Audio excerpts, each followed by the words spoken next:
Hello नमस्कार, मी दीपाली. तुमचं सगळ्यांचं स्वागत आहे माझ्या चॅनलवर, जिथे तुम्हाला फॅशन, स्टाईल, स्किन केअर आणि असे वेगवेगळे व्हिडिओज मी जे दर रविवारी घेऊन येत असते. पण तरीही दर रविवारी माझे बरेच असे व्हिडिओज मी डिटेलमध्ये सांगण्याचा प्रयत्न करत असते. त्यामुळे दर रविवारी माझे व्हिडिओज पाहत राहा. तर जसं मी म्हटलं होतं की मी टोनरवर व्हिडिओ घेऊन येणार आहे, तर आज तो योग आलेला आहे. तर आज समजून घेऊयात की टोनर म्हणजे नक्की काय आणि त्याचा उपयोग काय होतो. चला तर मग वळूया आपल्या विषयाकडे.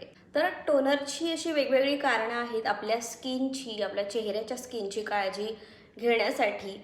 पण त्यातलंच एक महत्त्वाचं कारण म्हणजे आपल्या चेहऱ्याचं पीएच बॅलन्स सांभाळण्याचं किंवा स्थिर ठेवण्याचं काम करतं.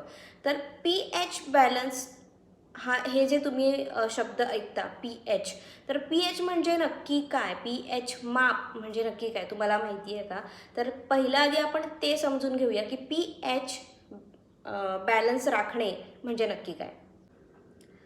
तर पीएच म्हणजे काय, पीएच म्हणजेच पॉवर ऑफ हायड्रोजन किंवा पोटेन्शियल ऑफ हायड्रोजन. तर हे जे पॉवर ऑफ हायड्रोजन आहे ते आपल्याला काही वेगवेगळ्या पदार्थांमध्ये पाहायला मिळतं आणि तेही त्या वेगवेगळ्या मापात आपल्याला पाहायला मिळतं. तर पाण्यामध्ये आपल्याला ते पाहायला मिळतं किंवा लिंबामध्ये पाहायला मिळतं, आपल्याला साबणामध्ये पाहायला मिळतं आणि ते प्रत्येक ह्या गोष्टींमध्ये त्या प्रत्येकाचं माप वेगवेगळं असतं. तर ते माप कसं असतं, ते माप 1 ते 14 अशा संख्यांमध्ये मोजलं जातं आणि ते माप एकतर लिटमस पेपरने सुद्धा आपण चेक करू शकतो किंवा आता इलेक्ट्रिक मीटर्ससुद्धा आलेले आहेत, ज्याने आपण पीएच बॅलन्स चेक करू शकतो. पाण्याचं असेल किंवा कोणत्या दुसऱ्या गोष्टींचं असेल तर तिथे आपण पीएच बॅलन्स चेक करू शकतो. तर ह्यापैकी 1 ते 14 ह्यापैकी ह्या प्रत्येकाचं माप वेगवेगळं असतं आणि त्याच्यामध्ये 1 ते 14मध्ये 7 नंबरची जी संख्या आहे ती आपण पडताळली कोणत्या वस्तूची, तर ती संख्या स्थिर मानली जाते. म्हणजे ते पीएच बॅलन्स स्थिर आहे. याचा अर्थ ते पदार्थ किंवा ती गोष्ट, मग ते साबणामध्ये असेल किंवा पाण्यामध्ये असेल तर ते नैसर्गिक मानलं जातं, शुद्ध मानलं जातं. त्यामुळे मोस्टली लक्ष दिलं जातं की त्या वस्तूचं पीएच बॅलन्स जे आपण वापरतो आपल्या स्किनसाठी जे बेस्ट असेल, तर पीएच बॅलन्स 7 हे पीएच बॅलन्स बेस्ट आहे, हे स्पष्ट करण्यात आलेलं आहे. त्यामुळे माझा मोटिव्ह हा स्किनबद्दल सांगण्याचाच आहे. त्यामुळे स्किनबद्दलच आपण बोलूया. तर त्यामुळे आपली जी बाहेरची स्किन आहे, आपली चेहऱ्याची स्किन आहे, ती 4 ते 6 या संख्यांमध्ये तिचं पीएच पातळी असते. नॉर्मली आपल्या मानवी स्किनची, चेहऱ्याच्या स्किनची पीएच पातळी. ही पातळी कधी-कधी आपण फेस वॉश करतो किंवा फेस क्लीन करतो, फेस क्लिन्झिंग करतो. तर अशा गोष्टी करत असताना किंवा आपलं जसं वयामध्ये फरक पडत जातो, वाढत जातो, तसंही किंवा आपण क्लायमेटमध्ये वेगवेगळ्या असू, तर त्या गोष्टींमुळे म्हणजे किंवा अशा काही गोष्टींमुळे आपली स्किन जी असते ना, ती थोडी आपला पीएच बॅलन्स कमी जास्त होण्याची शक्यता असते. तर हे पीएच बॅलन्स जे 4 ते 6 संख्यांच्या मध्ये असतं, हे पीएच बॅलन्स सांभाळून ठेवण्याचं काम हे टोनर करतं. हे सगळ्यात महत्त्वाचं टोनरचं काम आहे, जे पीएच बॅलन्स सांभाळण्याचं काम, आपल्या चेहऱ्याचं पीएच बॅलन्स सांभाळण्याचं काम करतं.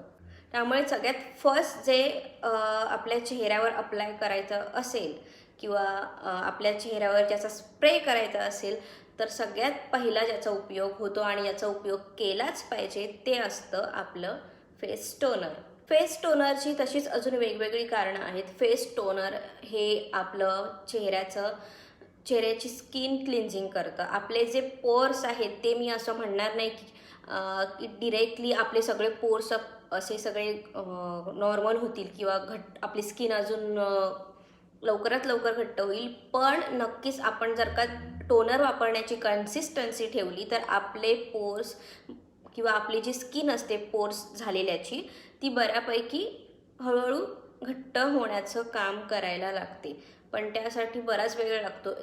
आणि ज्यांचे मोठे मोठे खड्डे असतात त्यांचे नक्कीच लगेच बरे होतात असं नाही आहे, पण नक्कीच आपल्या पोर्समधली जी घाण असते ते क्लीन करण्याचं कामसुद्धा टोनर करतं. त्यामुळे टोनर हे आपण वापरलंच पाहिजे. तर नक्कीच मी ही गोष्टसुद्धा सांगायला विसरले की तुम्हाला हा प्रश्नसुद्धा पडला असेल. तर मी जे म्हटलं पॉवर ऑफ हायड्रोजन, pH म्हणजे नक्की काय? तर pH म्हणजेच आम्लधर्मी आणि जे अल्कधर्मी म्हणजेच आंबटपणा. आम्लधर्मी म्हणजे आंबटपणा आणि अल्कधर्मी म्हणजेच कडूपणा. हे जे ह्या गोष्टींचं माप चेक करण्याचं काम हे pH माप करतं. त्यामुळे आपल्या स्किनमध्ये आम्लधर्मी पदार्थ असतो आणि तो आम्लधर्मी पदार्थ स्थिर राहण्यासाठी आपल्याला टोनरचा वापर करावा लागतो. आपल्या स्किनमध्ये कोणती गोष्ट असेल तर आपल्या स्किनमध्ये आम्लधर्मी हा पदार्थ आढळतो. तर तोच आम्लधर्मी पदार्थ स्थिर राहण्यासाठी आपण टोनरचा वापर करतो. त्यामुळे 1 ते 14 नंबर्सपैकी 7च्या खालचे जे सगळे नंबर असतात ते आम्लधर्मी पदार्थ असतात आणि 7पेक्षा जास्त जे नंबर्स असतात ते अल्कधर्मी म्हणजेच कडूपणाचे पदार्थ असतात.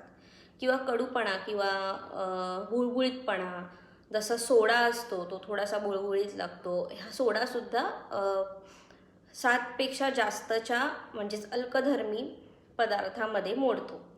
त्यामुळे मी पुन्हा एकदा सांगते, आपल्या चेहऱ्याचं जे pH आहे ते 4 ते 6 या मापामध्ये असतं. त्यामुळे ते माप सांभाळण्यासाठी आपल्याला टोनरचा वापर करावा लागतो.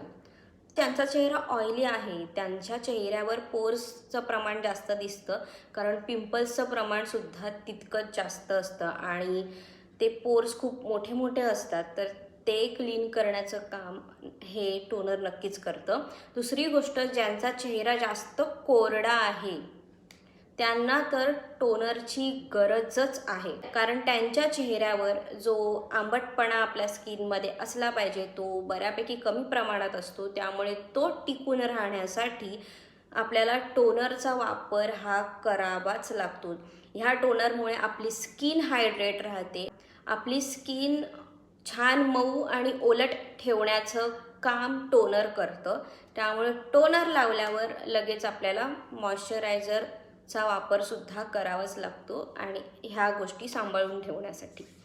एकंदरीत म्हणजेच काय, आपल्या चेहऱ्याच्या स्किनचं pH बॅलन्स बिघडू नये म्हणून आपल्याला टोनरचा वापर करावाच लागतो. आणि टोनर हे पहिली पायरी असते आपल्या स्किनची काळजी घेतानाची.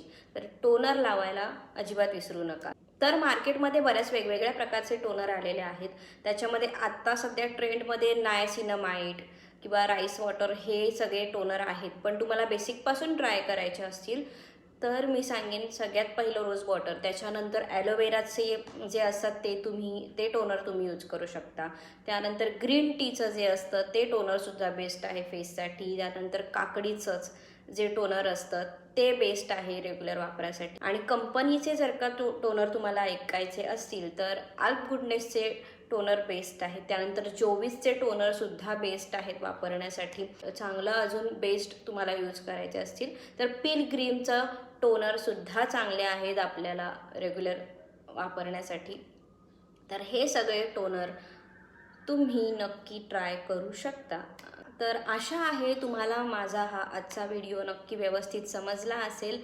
तर हा व्हिडिओ मी इथे संपवते. संपूर्ण व्हिडिओ पाहिल्यानंतर मला लाईक, शेअर आणि सबस्क्राईब करायला विसरू नका. Thank you so much.